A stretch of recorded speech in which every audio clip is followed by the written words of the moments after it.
بسم اللہ الرحمن الرحیم۔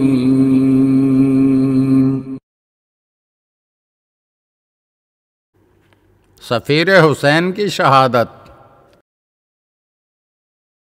حسین کے عزاداروں، کل آسمان کے چاند نے فاطمہ کے چاند کا مدینے سے سفر کا کچھ آنکھوں دیکھا حال سنایا اور دیکھتے ہی دیکھتے غائب ہو گیا۔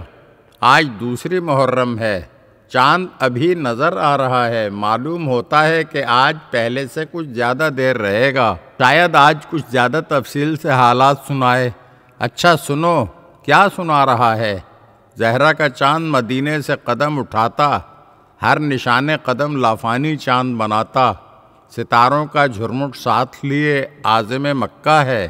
مکہ کیا ہے؟ یہ آفتاب رسالت کی جائے پیدائش، رسول کا وطن، ماہتاب ولایت کا مولد، جس کو نانا نے مجبوراً چھوڑ کر مدینے کی طرف ہجرت اختیار کی تھی۔ حسین لبیک لبیک کہتے ہوئے مکہ پہنچتے ہیں۔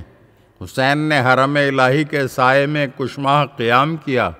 ایسے میں حج کا زمانہ قریب آ گیا اور حاجیوں کی آمد کا سلسلہ شروع ہو چکا۔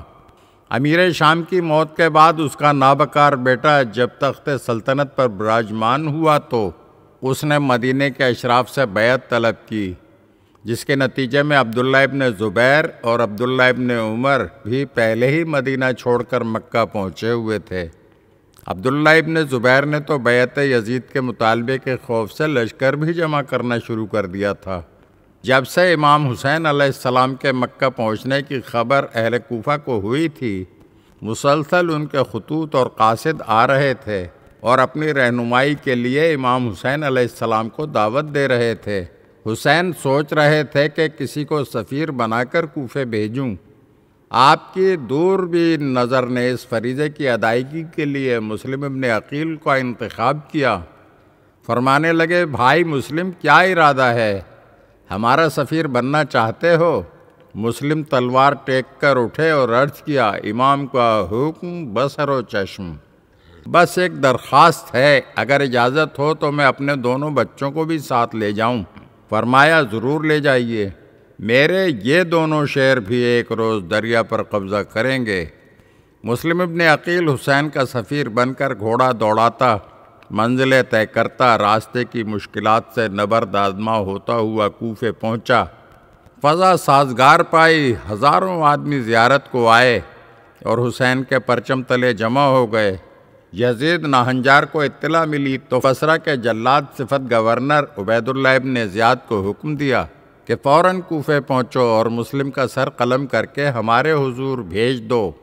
اس جابر گورنر نے کوفہ پہنچتے ہی معززین کوفہ کو اس قدر ڈرایا دھمکایا کہ بے وفا کوفی گھروں میں جا چھپے اور وہی سلوک کیا جو امیر المومنین اور امام حسن سے کر چکے تھے۔ جناب مسلم تنہا رہ گئے۔ رات کا وقت، تنہائی کا عالم۔ راستے میں ایک دروازے کے قریب کھڑے سوچنے لگے، کہاں جاؤں، کیا کروں؟ یہ گھر ایک نیک بخت حق شناس خاتون توعہ کا تھا۔ خاتون گھر سے نکلی، دیکھا کہ ایک نورانی صورت شخص دیوار کے سہارے کھڑا ہے۔ پوچھا، اس پرآشوب فضا میں یہاں کیوں کھڑے ہو؟ گھر کیوں نہیں جاتے؟ فرمایا، میرا کوئی گھر نہیں۔ توعہ نے کہا، اچھا مسافر ہو؟ کہاں سے آئے ہو؟ کس خاندان سے تعلق ہے؟ جواب ملا، مدینے کا رہنے والا ہوں، عقیل ابن ابی طالب کا بیٹا مسلم ہوں۔ کہا، اچھا حسین کے بھائی ہو، یہاں کیوں کھڑے ہو؟ اندر آ جاؤ، یہ تمہارا ہی گھر ہے۔ جناب مسلم نے شکر باری ادا کیا اور داخل خانہ ہوئے اور مصلی پر مصروف نماز ہوئے۔ ابن زیاد کو جب معلوم ہوا کہ مسلم توعہ کے گھر میں روپوش ہیں تو اس نے فوج کی کثیر تعداد کو مسلم کی گرفتاری کے لیے بھیج دیا۔ مصلی پر بیٹھے ہوئے نمازی نے گھوڑوں کی ٹاپوں کی آوازیں سنی۔ اپنی محسنہ کا خیال آیا کہ کیوں اس بیچاری کو مصیبت میں پھنساؤں۔ تلوار نیام سے نکالی، عقیل کا شیر دلیر مکان سے باہر آ گیا۔ فوج ہر طرف سے حملہ آور ہوئی۔ بفرے ہوئے شیر نے پہلا ہی حملہ اس شان سے کیا کہ کوفے کے گلی کوچوں میں ہر طرف زخمی بھیڑیے بھاگتے نظر آئے۔ کمک اور منگوائی گئی اور ہاشمی شیر کو دھوکے سے ایک سرپوش گڑھے میں گرا دیا گیا۔ تلواروں اور بھالوں کے بھرپور وار ہر چہار طرف سے اتنے ہوئے کہ نیم جاں مسلم گرفتار ہو گئے اور انہیں ابن زیاد لعین کے سامنے پیش کیا گیا۔ امتحان کا وقت آ پہنچا، جلاد کو قتل کا حکم دیا گیا۔ پوچھا گیا کوئی وصیت؟ فرمایا ہاں، ایک قاصد کو حکم دے کہ رسول کے نواسے تک جائے اور انہیں اس طرف آنے سے روک دے۔ وصیت منظور نہ ہوئی اور حکم ہوا کہ دارالامارہ کی چھت پر لے جا کر سر قلم کر کے لاش نیچے پھینک دو۔ زخمی مسلم چھت پر کھڑے تھے۔ حسین اس وقت منزل قادسیہ کے قریب تھے۔ ادھر مسلم نے دارالامارہ کی چھت سے کعبے کی طرف رخ کر کے بآواز بلند سینے پر ہاتھ رکھ کر کہا، السلام علیک یا ابا عبداللہ، السلام علیک یا ابن رسول اللہ۔ حسین اس وقت مصلی پر تھے۔ مسلم کے سلام کا کھڑے ہو کر جواب دیا کہ علیک السلام یا ابن عمی یا اخل حسین، جزاک اللہ خیر الجزا۔ بھائی مسلم رسول خدا نانا محمد مصطفیٰ صلی اللہ علیہ وآلہ وسلم کی خدمت میں ہمارا بھی سلام پہنچانا اور کہنا نواسہ بھی پہنچنے ہی والا ہے۔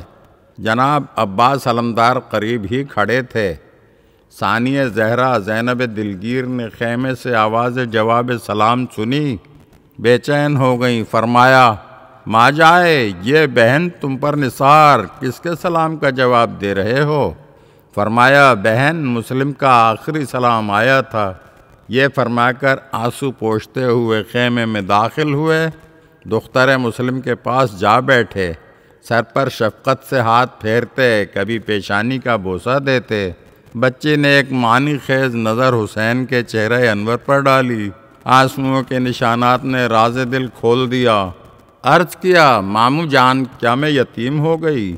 حسین نے اپنے آپ کو سنبھالا، مگر آنکھوں سے آنسو کا قطرہ رخ انور پر ٹپک ہی گیا اور فرمایا بیٹی حسین تمہارا باپ ہے اور ابھی زندہ ہے۔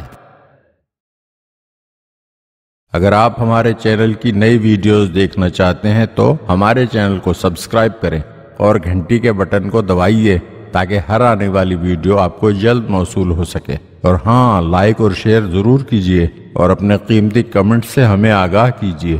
شکریہ۔